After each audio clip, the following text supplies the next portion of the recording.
In this video, we'll go over the best cards in the game which have effects that prevent players from special summoning.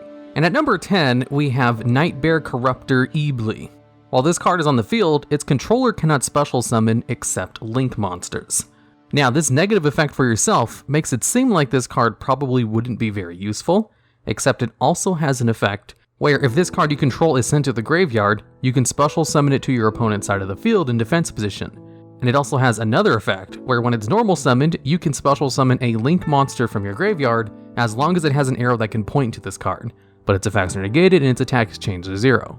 So it can be used to set up a link summons, and then if it's used for a link summon, it will go to your opponent and give them a soft lockout of special summons. As when your opponent starts their turn, they're only going to have one normal summon before they're forced to go into a link summon if they want to continue their plays.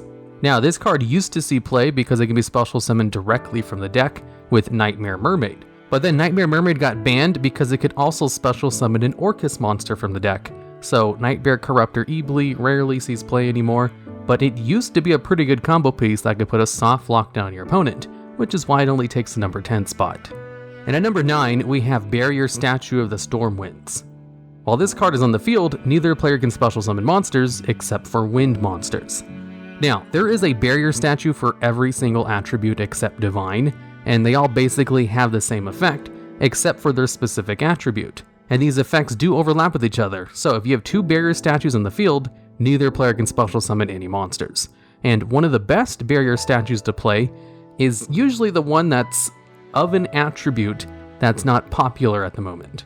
And generally, the wind attribute isn't super popular in the meta, so Stormwinds is a perfect one to use. But also, since the barrier statues can be special summoned themselves, it's sometimes a good idea to just use one that fits with your monster's attributes in your deck. So it doesn't lock you out of plays, but might lock your opponent if they use a different attribute than you. And at number 8, we have Artifact Scythe. When this card is special summoned during your opponent's turn, your opponent can't special summon monsters from their extra deck for the rest of that turn. Now, this is just a full lockdown on your opponent's extra deck, which can basically stop your opponent from playing the game for the rest of the turn, which is really good. This card can also be special summoned directly from the deck during your opponent's turn with Artifact Sanctum, so it's really easy to get on the field in order to activate this effect. And it also has an alternative way to get on the field during your opponent's turn, as it itself can set itself on the spell and trap card zone as if it was a spell or trap card. And if it's destroyed during your opponent's turn, it can special summon itself from the graveyard, which will then activate its effect for the rest of the turn in order to lock your opponent out of their extra deck. So you can just set this card on the field and get a nice advantage off of it if your opponent tries to clear your back row. Or you can just pop it yourself with one of your own spell or trap card's destruction effects in order to get it out during your opponent's turn. Although since it relies so heavily on other cards in order to get itself on the field in order to activate this effect, it's not the most versatile card in the world, but it's definitely good enough to see lots of competitive play, even if it's not the most played artifact card, because currently Artifact Lancea is the second most played card in the game. And at number 7, we have Jowgen the Spiritualist. While this card is on the field, neither player can special summon monsters, and with a really low attack of 200, normal summoning this guy in order to get its lockdown effect on the field doesn't seem like a very smart idea. And this card saw tons of play in the past, and occasionally still sees play today, because the ability to lock down special summons is just that good, and also because it's a spellcaster monster. It also has another effect where you can destroy all special summon monsters on the field by randomly discarding one card from your hand, which is one of the few cards in the game that forces you to randomly discard as the monster's cost, as most discard effects in Yu-Gi-Oh are done selectively. Besides the Danger archetype, that's kind of an exception to this rule. Now, Jowgen was a key card in the last turn OTK, as if you could activate the effect of last turn, and you had Jowgen on the field, your opponent wouldn't be able to special summon a monster from their deck, so you'd basically win automatically by having only your monster on the field.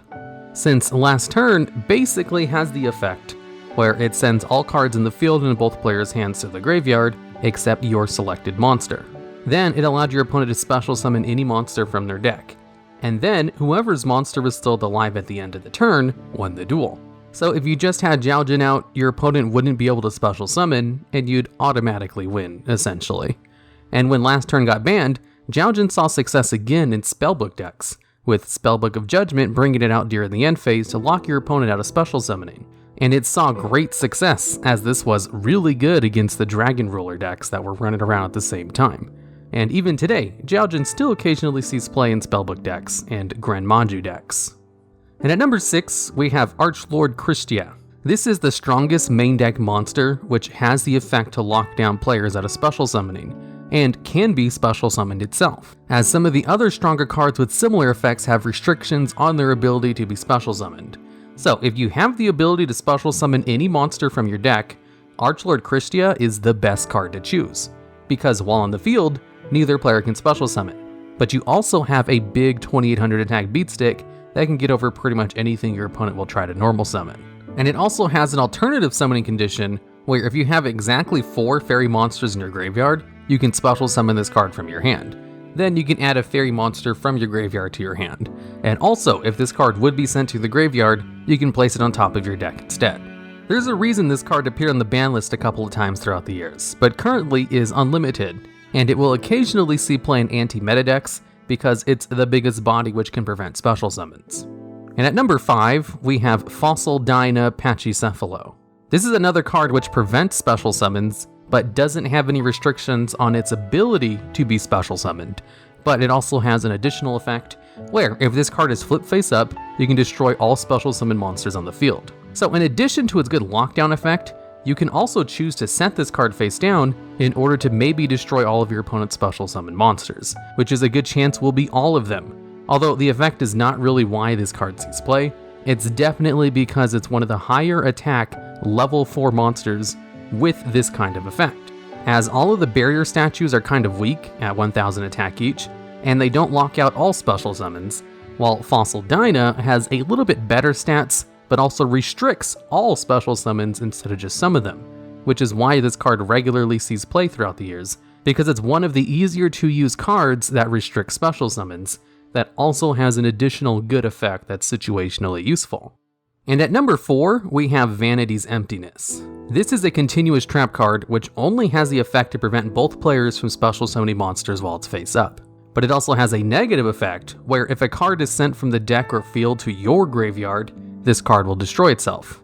And currently, this card is banned because players found too many ways to get around its negative effect, as how people would use this card is they would just flip it up during their opponent's turn, and then during their own turn, they would just send one of their cards to the graveyard in some way to destroy this card so that they could special summon during their turn. Although some players would even use Trapstone in order to turn it off for a turn while also locking their opponent out of trap cards, or even Macro Cosmos, which would banish all cards that would be sent to your graveyard, so it would never activate its effect to destroy itself. And since its effect was so good and so easy to play around, as even getting one turn of the effect was good enough to win you the game sometimes, this card was placed in the limited list in order to try to restrict its power, before eventually getting banned for just being too good. The effect to lock your opponent out of special summoning is one of the best effects in the game, which is why it's kind of rare or tied to pretty small monsters. So its effect being tied to a continuous trap card was just a little bit too strong in comparison, since you can always attack over a monster, but you need an effect in order to destroy a spell or trap card. And at number 3, we have Royal Oppression, a card that's like Vanity's Emptiness, but better. While this card is face up on the field, both players can use this card's effect in order to pay 800 life points to negate the special summon of a monster and destroy those cards. So as long as you have this card out, you could just keep paying 800 life points to stop all of your opponent's special summons. And it was supposed to be bounced around the fact that your opponent could also use it to stop your special summons. But the way players would use Royal Oppression was basically in a deck that didn't rely on special summons anyway, making it an excellent, overpowered floodgate card, or they would just kind of turn it off or get rid of it during their turn in kind of the same ways they did with Vanity's Emptiness. Or they just destroyed it during their turn, as you only really need the effect for one turn. And just like with Vanity's Emptiness, since it's a trap card that stays on the field that locks out special summoning, it's a lot harder to play around than a small monster like Jowgen. So it got banned for having very little counterplay and being way too strong for what it was doing. And at number 2, we have Djinn, Releaser of Rituals. If this card is used for the ritual summon of a ritual monster, that ritual monster will gain a lingering effect to lock your opponent out of special summoning as long as this card is face up on the field. And lingering effects cannot be negated. So this effect was even better than having a face up Fossil Dyna on the field, as your opponent could special summon if they just simply negate the effect of Fossil Dyna for a turn. But you can't negate the effect of Djinn Releaser's effect on a ritual monster.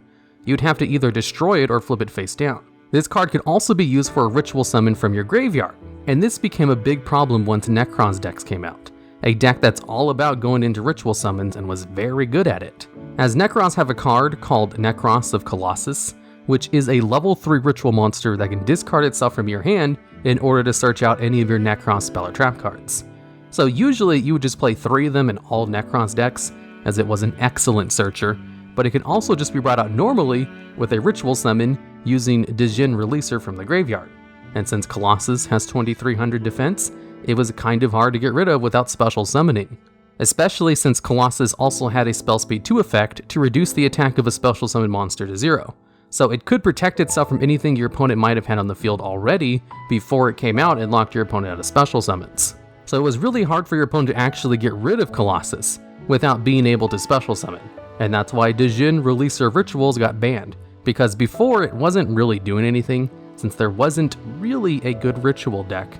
But then Necros came out and this card got banned for being too good with him. And since Necros was so good, this card kind of takes a higher spot on this list because this card was part of the reason why Necros decks were almost a tier 0 deck. And at number 1, we have number 86, Heroic Champion Rhongomyniad. This is an Exceeds monster who gains extra effects based on the amount of cards attached to him. If this card has 4 or more monsters attached to it, it locks your opponent out of normal and special summoning monsters. This is the only card on this list that also locks your opponent out of normal summoning, so your opponent wouldn't be able to use Raw Spear mode to get over this card, like they would be able to use it to get over all the other monsters on this list. In addition to that, if you have this effect active, this card is also unaffected by all other card effects, it will have 3000 attack and defense, and it will be immune to battle destruction. So it's nearly impossible to get rid of this card with 4 or more materials on it. In addition to that, if you do have 5 materials on it, this card will also gain an effect to once per turn destroy all of your opponent's cards, which means their monsters and spell and trap card zone. Now, the restrictions to this card are that it must detach a material from it during your opponent's end phase, so it's not supposed to have these effects forever, and will eventually lose all of them as long as your opponent's able to live long enough. And it was also balanced around the fact that it was kind of hard to bring out with its full materials, as it requires you to have 5 warrior type monsters in the field that are level 4 in order to go into it its normal way. Even though warriors are the most common type of card in the game, this card was still kind of seen as a gimmick and not really good.